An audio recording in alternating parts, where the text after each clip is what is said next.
എല്ലാ പ്രിയപ്പെട്ടവർക്കും സ്നേഹവന്ദനം.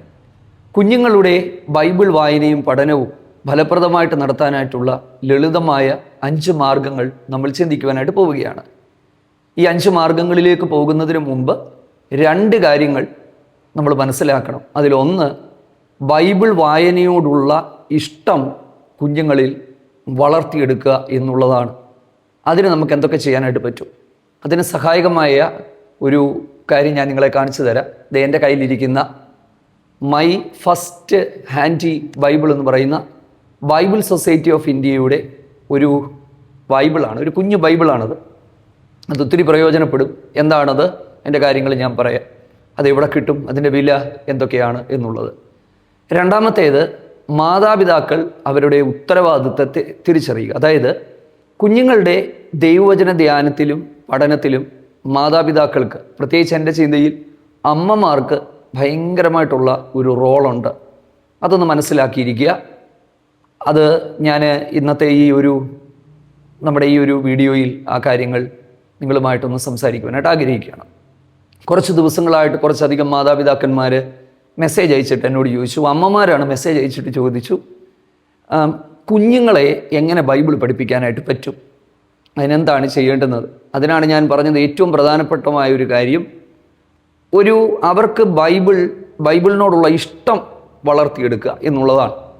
അതിന് നമുക്ക് എന്തൊക്കെ ചെയ്യാനായിട്ട് പറ്റും നമുക്ക് ചിന്തിക്കാം. നമ്മൾ 5 മാർഗങ്ങളാണ് പറഞ്ഞത്. അതിൽ ഒന്നാമത്തെ മാർഗം എന്ന് പറയുന്നത് സെലക്ഷൻ ഓഫ് എ പോർഷനാണ്. നമ്മൾ കുഞ്ഞുങ്ങളെ ദൈവവചനം വായിച്ച് പഠിപ്പിക്കാനായിട്ട് സെലക്ട് ചെയ്യുന്നൊരു പോർഷൻ. ഏത് പോർഷൻ സെലക്ട് ചെയ്യും? പ്രായത്തിനനുസരിച്ച് വ്യത്യാസമുണ്ട്. നിങ്ങളുടെ കുഞ്ഞുങ്ങൾ ഏത് പ്രായത്തിലുള്ള കുഞ്ഞാണ് എന്നുള്ളത് മനസ്സിലാക്കുക. 2 തൊട്ട് 6, 7 വയസ്സ് വരെ പ്രായമുള്ള കുഞ്ഞുങ്ങളും 7 വയസ്സിന് മുകളിലോട്ട് പ്രായമുള്ള ഒരു 12, 13 വയസ്സ് വരെയുള്ളവർ, അതിന് മുകളിലേക്ക് പ്രായമുള്ളവർ, ഇങ്ങനെ ഓരോ ഘട്ടമായിട്ട് നമ്മളൊന്ന് തിരിച്ച് നമ്മുടെ കുഞ്ഞുങ്ങളെ ഒന്നും മനസ്സിലാക്കുന്നത് നല്ലതാണ്. കാരണം എല്ലാവരെയും ഒരുപോലെ നമുക്ക് പഠിപ്പിക്കാനായിട്ട് പറ്റില്ല. അതിൽ ഒന്നാമത്തേത്, തീരെ കൊച്ചു കുഞ്ഞുങ്ങളാണെങ്കിൽ അവർക്ക് ബൈബിളിനോടുള്ള ഒരിഷ്ടം ഉണ്ടാക്കിയെടുക്കുക എന്നുള്ളതാണ്. നമ്മൾ ഈ വലിയ വേദപുസ്തകമൊക്കെ കൊണ്ടുവന്ന് അവരുടെ കയ്യിലോട്ട് കൊടുത്ത് ഇത് വായിക്കുക, ഇത് പഠിക്കുന്നതെന്ന് പറഞ്ഞാൽ അവരാരും പഠിക്കത്തില്ല. അവർക്ക് അതിനോട് ഇഷ്ടം തോന്നത്തുമില്ല. പ്രത്യേകിച്ച് അതിൻ്റെ ആ ഒരു കളറും ആ അക്ഷരങ്ങളും ഒക്കെ കാണുമ്പോൾ അവർക്ക് അതിനോട് താല്പര്യമൊന്നും ഉണ്ടാകത്തില്ല. അതിന് നമുക്ക് ചെയ്യാനായിട്ട് പറ്റുന്നത്, ഞാൻ പറഞ്ഞിട്ട് ഏറ്റവും ചെറിയ പ്രായത്തിൽ ചെയ്യണം. ഞങ്ങൾ 2 കുഞ്ഞുങ്ങളിലും ഞങ്ങൾ ചെയ്ത് വിജയിച്ച ഒരു മാർഗമാണ് നിങ്ങളോട് പറഞ്ഞു തരുന്നത്. 2 വയസ്സ് ആ ഒരു സമയമൊക്കെ ഉള്ള ഒരു കുഞ്ഞുങ്ങളാണെങ്കിൽ, അതിന് മുകളിലുള്ള ഒരു കുഞ്ഞുങ്ങളാണെങ്കിൽ, നമ്മൾ ഒന്നാമത് എന്തവർക്ക് വേണ്ടി സെലക്ട് ചെയ്യും? നമ്മൾ യെശയ്യാവ്, യിരെമ്യാവ്, ദാനിയേൽ, വെളിപ്പാട് പുസ്തകം ഇതൊന്നും പറഞ്ഞാൽ അവർക്കൊന്നും മനസ്സിലാകത്തില്ല. ഈ ശരിക്കും സദൃശ്യവാക്യങ്ങളിൽ പറയുന്നത്, ബാലൻ നടക്കേണ്ടുന്ന വഴിയിൽ അവനെ അഭ്യസിപ്പിക്കുക, ഇല്ലേ? Train up the child in the way he should go. Teaching അല്ല, ട്രെയിനിങ് ആണ്. അതിൻ്റെ അകത്ത് ഈ പറഞ്ഞ ടീച്ചിങ് ഉണ്ട്. അവരെ കറക്റ്റ് ചെയ്യുകയാണ്. കാരണം നമ്മൾ ഇന്ന് വിതയ്ക്കുന്ന വിത്തുകൾ, ഇന്ന് നമ്മൾ നൽകി കൊടുക്കുന്ന ആത്മീക അടിത്തറകൾ, ഒരു കുട്ടി അവൻ വൃദ്ധനായാലും അത് വിട്ടുമാറത്തില്ലെന്നാണ്.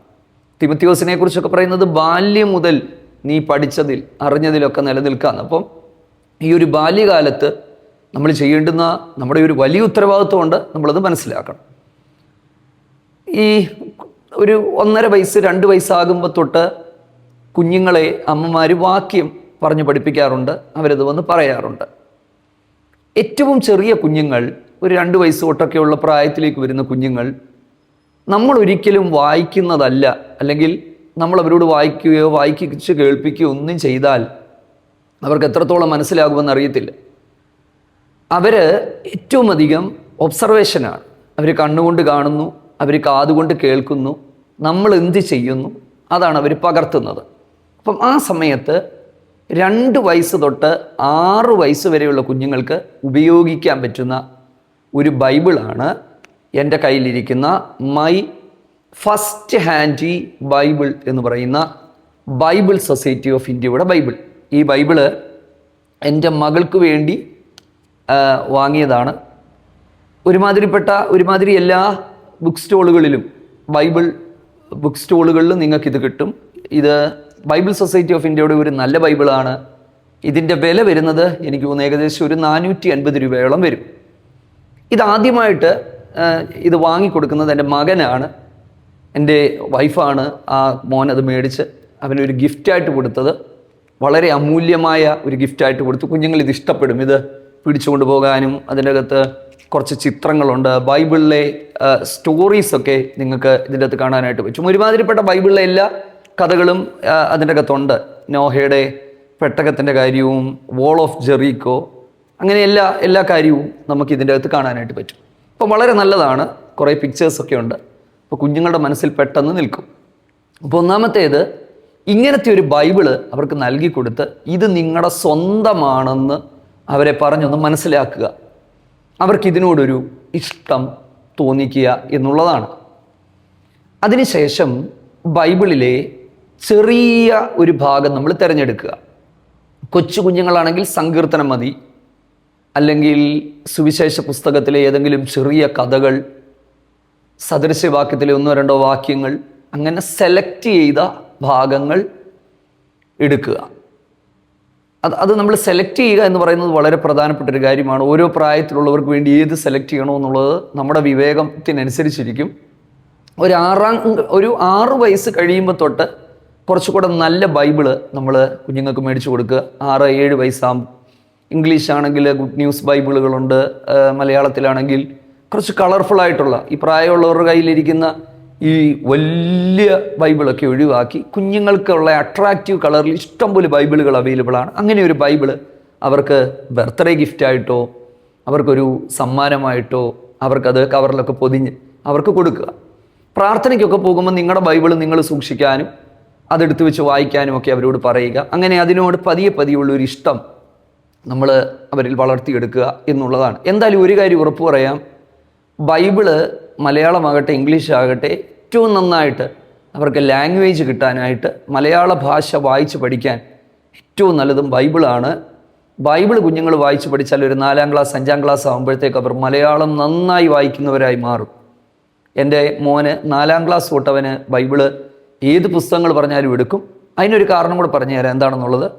ഞാനൊന്നുമല്ല, എനിക്കതുമായിട്ടൊരു ബന്ധവും ഇല്ല. ഇത് മുഴുവനും ചെയ്തത് എൻ്റെ വൈഫാണ്. അപ്പം പ്രിയപ്പെട്ടവരെ, മാതാപിതാക്കൾക്കാണ് ഏറ്റവും വലിയൊരു ഉത്തരവാദിത്വം, പ്രത്യേകിച്ച് അമ്മമാർക്ക്.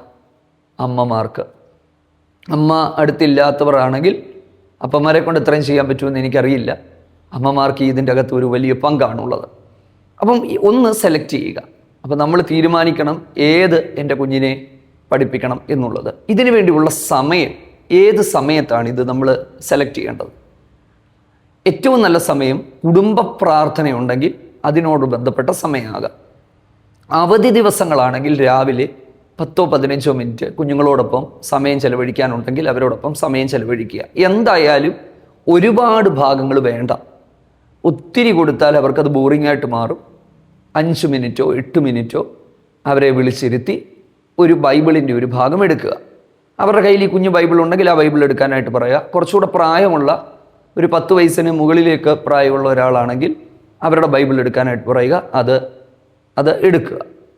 എടുത്തതിന് ശേഷം അപ്പം ഒന്നാമത്തേത് സെലക്ഷൻ ഓഫ് എ പോർഷനാണ്. അത് ഏത് വേണം എന്നുള്ളതാണ് ഞാൻ പറഞ്ഞത്. രണ്ടാമത്തേത് റീഡ്, വായിക്കുക എന്നുള്ളതാണ്. ഉറുക്ക വായിക്കാനായിട്ട് പറയണം, വായിപ്പിക്കണം. ഉറുക്ക വായിക്കാനായിട്ട് പറയണം, വായിപ്പിക്കണം. വായിക്കാൻ അറിയാത്ത കുഞ്ഞുങ്ങളാണെങ്കിൽ വായിച്ച് പറഞ്ഞു കൊടുക്കുക എന്നുള്ളതാണ്. ഇതിൽ ഞാൻ ആദ്യം പറഞ്ഞ കാര്യം, അതായത് മാതാപിതാക്കളുടെ ഉത്തരവാദിത്വം. ഞാൻ 16-17 വർഷമായി താലന്ത് പരിശോധനകളിൽ ഒട്ടുമിക്ക സഭകളുടെയും താലന്ത് പരിശോധനകളുടെ വിധികർത്താവായി പോകുന്ന ഒരാളാണ് ഞാൻ.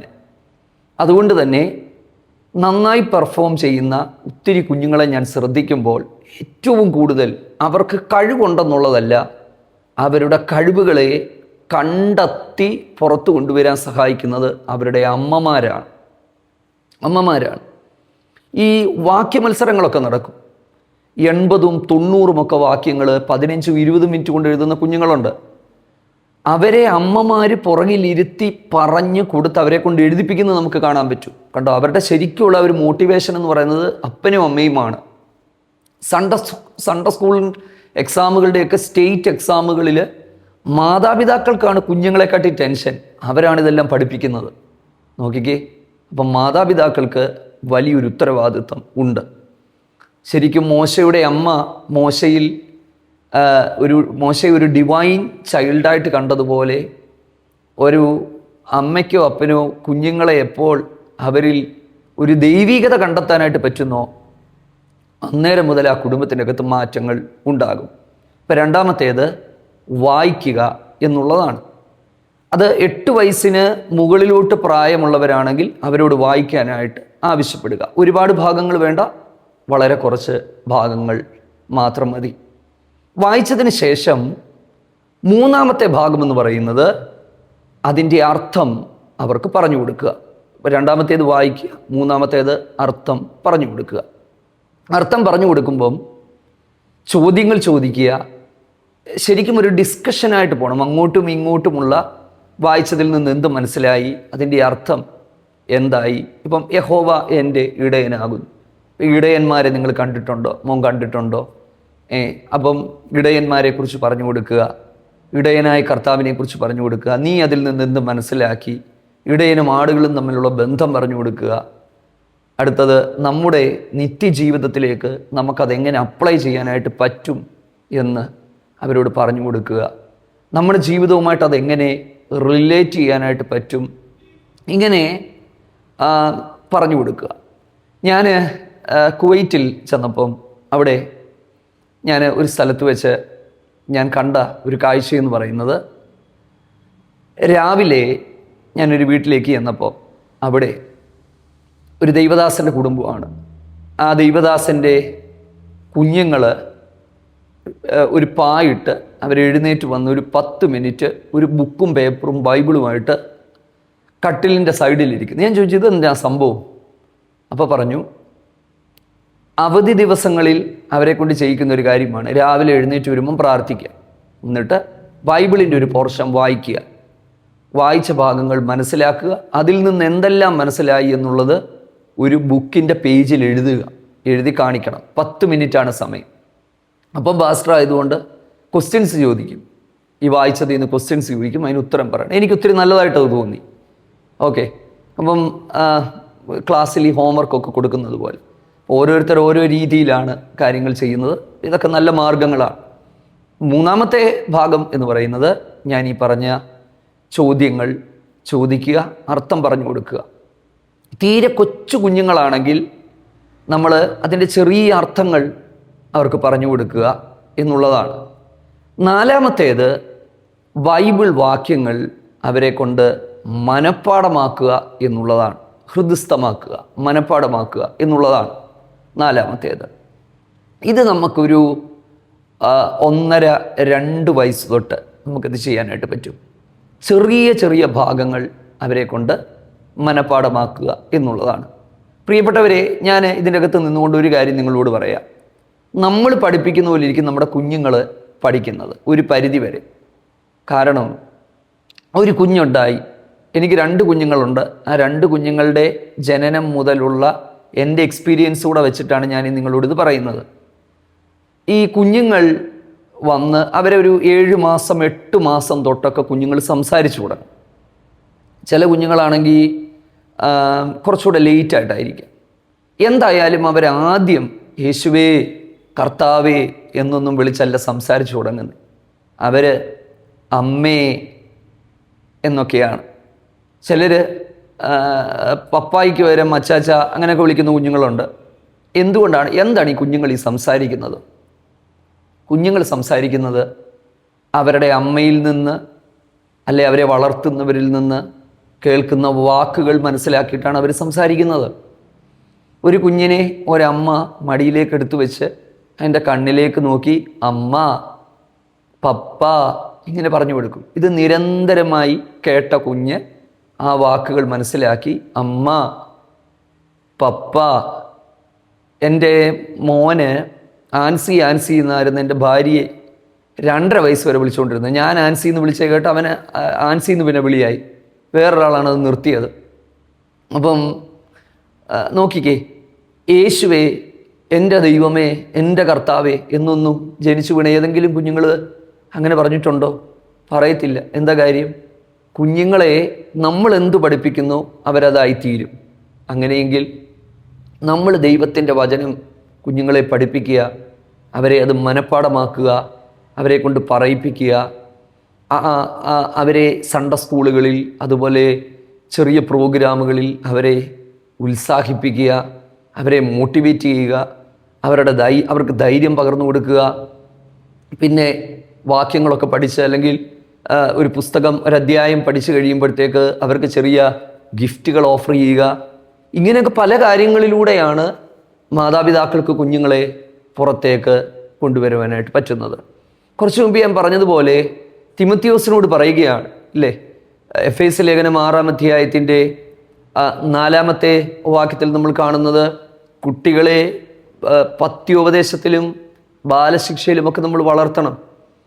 2 തിമോത്തിയോസ് 3:15 ബാല്യം മുതൽ പഠിച്ചിട്ടുള്ളതിൽ നിശ്ചയം പ്രാപിച്ചിരിക്കണം. അപ്പം ബാല്യം മുതൽ കുഞ്ഞുങ്ങളെ ദൈവവചനം പഠിപ്പിക്കുക എന്ന് പറഞ്ഞാൽ ഒരു ഉത്തരവാദിത്വമാണ്. യഹൂദന്മാരുടെ പശ്ചാത്തലം അനുസരിച്ച് അല്ലെങ്കിൽ അവരുടെ ആ രീതിയിലേക്കൊന്നും ഞാൻ പോകുന്നില്ല.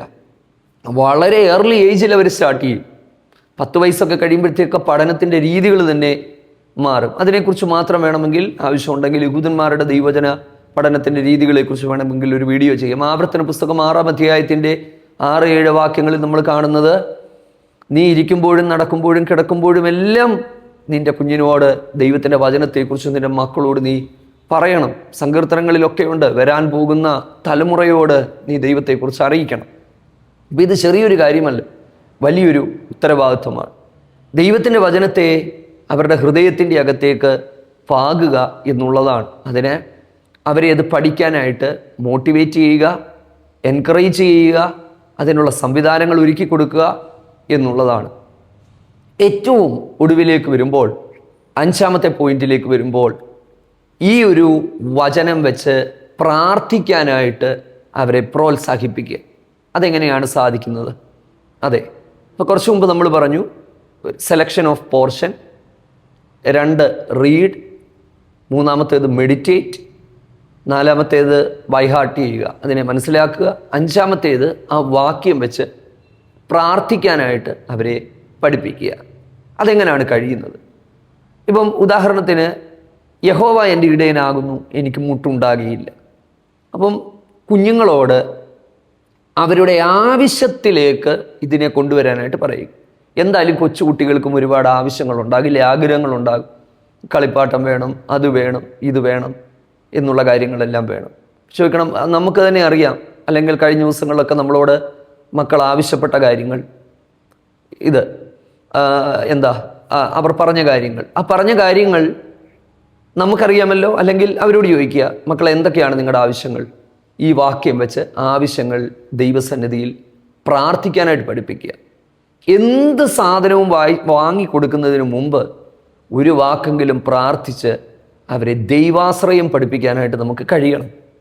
അത് വളരെ എഫക്റ്റീവായിരിക്കും. അവരത് പ്രാർത്ഥിച്ച് ഒരു കാര്യം അവർക്ക് കിട്ടിക്കഴിയുമ്പോൾ പിന്നീട് അവർക്കത് അവർക്ക് കുറച്ചുകൂടെ അവരുടെ ജീവിതത്തിൽ ഇതൊരനുഭവമായിട്ട് അത് മാറുകയാണ്. അതാണ് ഏറ്റവും ഒടുവിൽ ഈ വാക്യങ്ങൾ വെച്ച് അവരെ പ്രാർത്ഥിക്കാനായിട്ട് പഠിപ്പിക്കുക എന്നുള്ളതാണ്. അത് അവരുടെ വിദ്യാഭ്യാസമായ കാര്യങ്ങളിലും അവർ ആഗ്രഹിക്കുന്ന അവരുടെ ആഗ്രഹങ്ങൾ എന്തൊക്കെയാണ് ആഗ്രഹങ്ങൾ, ആ ആഗ്രഹങ്ങളെ ചേർത്ത് വെച്ച് പ്രാർത്ഥിക്കുക, ദൈവത്തോട് ചേർന്ന് ജീവിക്കാനായിട്ട് അവരെ താല്പര്യത്തിലേക്ക് കൊണ്ടുവരിക. ഇത്രയും കാര്യങ്ങൾ ലളിതമായിട്ട് നമുക്ക് കുഞ്ഞുങ്ങളെ പഠിപ്പിക്കാനായിട്ട്, ദൈവവചനം പഠിപ്പിക്കാനായിട്ട് സഹായകരമായ മാർഗങ്ങളാണ്. ഞാൻ ഈ ബൈബിളിനെ കുറിച്ച് ഒരു കാര്യം കൂടെ നിങ്ങളോട് പറഞ്ഞ് നമുക്ക് ഇത് വൈൻഡപ്പ് ചെയ്യാം. ഈ ബൈബിള് എല്ലാ ബൈബിൾ ഷോപ്പുകളിലും കിട്ടും. ഞങ്ങൾ ഇത് വാങ്ങിയത് കുമ്പനാട്ടിൽ നിന്നാണ്. അത് നാട്ടിൽ അവൈലബിൾ ആയിട്ടുള്ള ഒരു സാധനമാണ്. ഇത് ഏറ്റവും പ്രയോജനപ്പെടും. കുഞ്ഞുങ്ങൾക്ക് ഒരു നല്ല ഗിഫ്റ്റായിട്ട്, അവർക്കൊരു കളിപ്പാട്ടം വാങ്ങി കൊടുക്കുന്നതിന് പകരം 400-500 രൂപ കൊടുത്ത് ഇതുപോലൊരു ബൈബിൾ അവർക്ക് വാങ്ങി കൊടുത്ത് അവർ പോകുമ്പോൾ ഈ ബൈബിളും കൊണ്ട് പോകും. അതെടുത്ത് വെച്ച് അവർ തുറന്നു നോക്കും.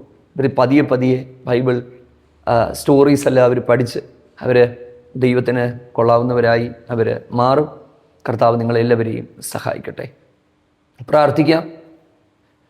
ഒരു നിമിഷം ദൈവസന്നിധിയിൽ ആയിരിക്കുന്ന സ്ഥാനങ്ങളിൽ പ്രാർത്ഥനാപൂർവ്വം കർത്താവിൻ്റെ സന്നിധിയിലായിരുന്നു കൊണ്ട് ദൈവത്തോട് അപേക്ഷിക്കാം. ഞങ്ങളുടെ കർത്താവെ, ഞങ്ങളുടെ സന്നിധിയോട് അടുത്ത് വരുന്നു. ഞങ്ങളുടെ കുഞ്ഞുങ്ങൾ, ഞങ്ങളുടെ ഉറ്റവരുടെ പ്രിയപ്പെട്ടവരുടെ കുഞ്ഞുങ്ങൾ, അവരെല്ലാം ദൈവകരങ്ങളിൽ ഞങ്ങൾ സമർപ്പിക്കുകയാണ്.